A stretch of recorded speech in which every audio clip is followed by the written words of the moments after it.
In a quiet village surrounded by hills, where the mornings smelled of wet soil and the nights were lit by thousands of stars, lived a young girl named Alina. She was known for her gentle smile, her soft voice, and a heart that carried more hope than the sunrise itself. Alina came from a poor family, yet she never complained. While others spoke of their worries loudly, she carried hers silently, choosing instead to whisper them to the one she believed always listened. Allah. Life in the village was not easy. Water was scarce, crops often failed, and many families struggled just to survive. Among them, Alina's family suffered the most. Her father was ill, unable to work, and her mother sold handmade baskets in the market, earning barely enough to buy bread. Their home was small and old, with cracks in the walls and a roof that leaked every time it rained. But even in all this hardship, Alina remained a source of light and comfort for her parents. Every evening after finishing her chores, Alina would climb a small hill behind her house.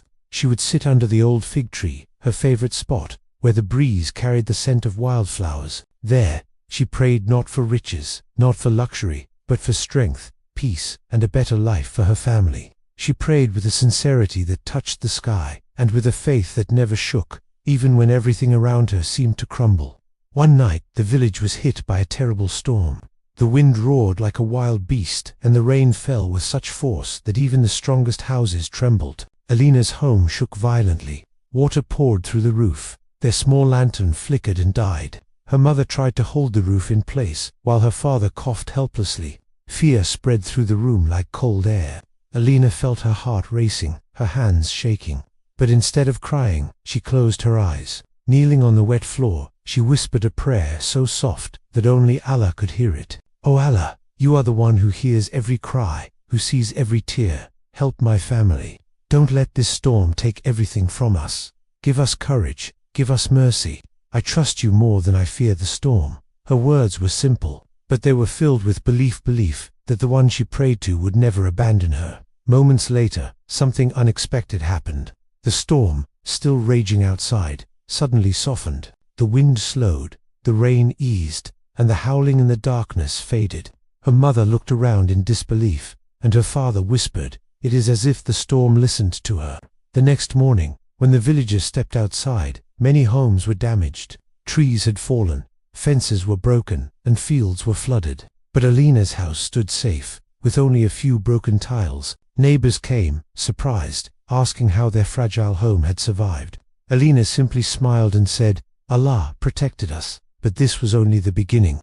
The storm had left the village in a desperate state. Crops were destroyed, animals were lost, and drinking water was contaminated. People were scared, worried about how they would survive the coming weeks. Meetings were held, plans were made, but nothing seemed enough. One afternoon, government officials visited the village. They planned to inspect the damage and offer help, but they were short on funds and unsure which areas needed urgent aid. Most villagers did not know how to speak confidently. Some were afraid to approach the officials. But Alina, though young, walked up to them calmly. Her voice trembled slightly, but her courage shone through. "Sir," she said, "our village needs help. The crops are ruined, the water is not safe, people have nowhere to go. Please, don't leave us alone." There was something in her eyes, fear mixed with hope, innocence mixed with strength, that touched the officials deeply. One of them asked gently, "What is your name, child?" "Alina," she replied. The man smiled warmly. "Alina, because of your bravery, we will make sure this village gets help." And they did. Within a week, trucks arrived carrying clean water, food, supplies, medicine, and building materials. Engineers fixed the wells. Volunteers helped repair houses. Slowly, the village began to heal. People praised Alina for speaking up, but she always shook her head and said, "It wasn't me. It was Allah guiding me." Months passed, and something even more miraculous happened.